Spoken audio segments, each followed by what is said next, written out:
So what's going on, anybody listening out there? This is Simon with Simon's Opinion, and today I want to talk about which console is the best. So the Xbox, PlayStation, and Switch all have games that people want to play. But to determine which is the best console seems to be more of a matter of preference rather than having an absolute best all-around console. And in my opinion, it also seems to be about age groups in theory. To me, people should start playing with a Nintendo at an earlier age. And then once people are enticed to play something a little bit different, a little bit more intense, they should switch to Xbox. And then finally own a PlayStation for the more mature games. So let me start with the Switch so I can explain exactly what I mean. So the Nintendo Switch is all about kids and replayability in games.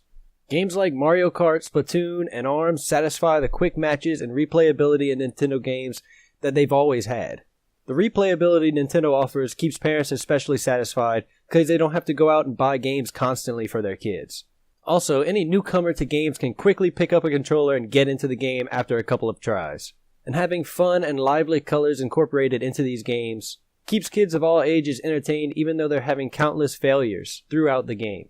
Now, when Nintendo players want a more narrative-driven game, they can play games like Zelda and begin the transition from having fun-loving games to a more challenging and rewarding game. This is because most Nintendo games are not known for having very narrative-driven games, but their games are very fun.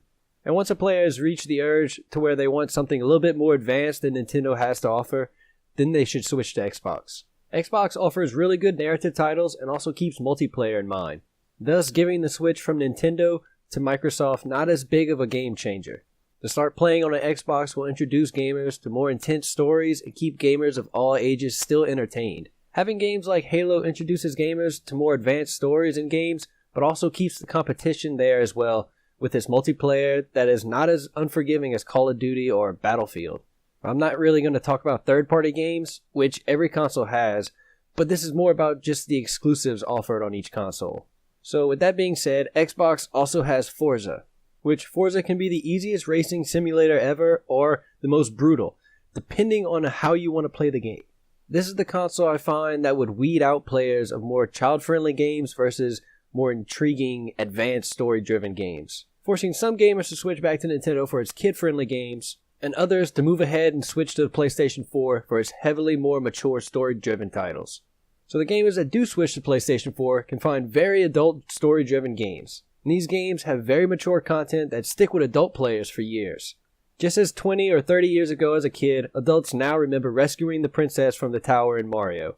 Now, those same adults remember helping a young girl in The Last of Us fight against zombies that wanted you and her dead. This is why, in my opinion, I think the PlayStation 4 is the most mature console having these kinds of stories. But what I think PlayStation games lack is a multiplayer that I actually want to play.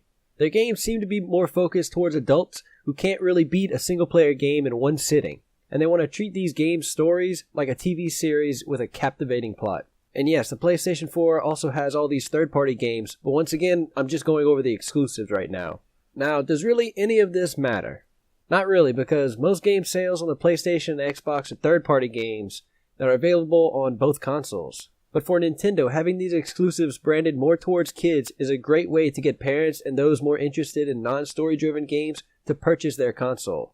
Everyone I know who has a Nintendo Switch says that it's fun. Not that the graphics are the best, not that the controller feels right, it's that these games are fun. This is what Nintendo has always gone for. A colorful game that can be replayed a lot and is very fun. Xbox combines fun games with good stories and a bearable multiplayer. And then PlayStation games are intense single-player gameplay with very good narratives. So depending on what type of gamer you are, really determines which console you think is the best. And this is only going off of the exclusive titles. I'm not talking about hardware specs or price or anything like that. Each one of these consoles has fun games, be it very good story games, fun multiplayer, puzzles, exploration, and simulators, just all of those combined.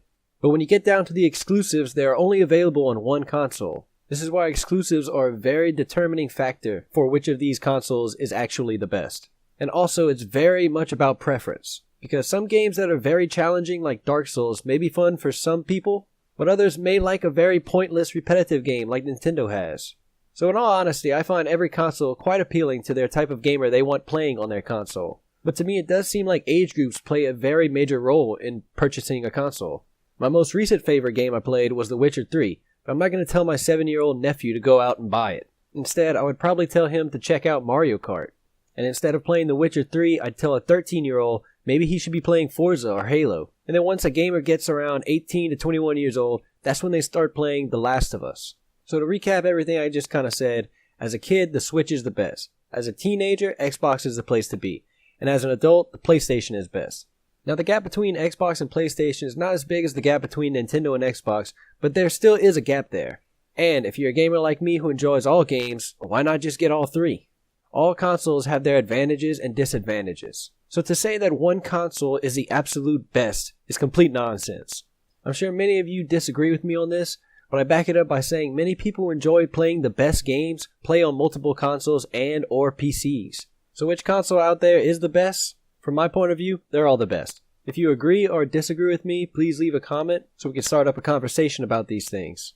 This is Simon with Simon's Opinion, and I hope you did not agree with me.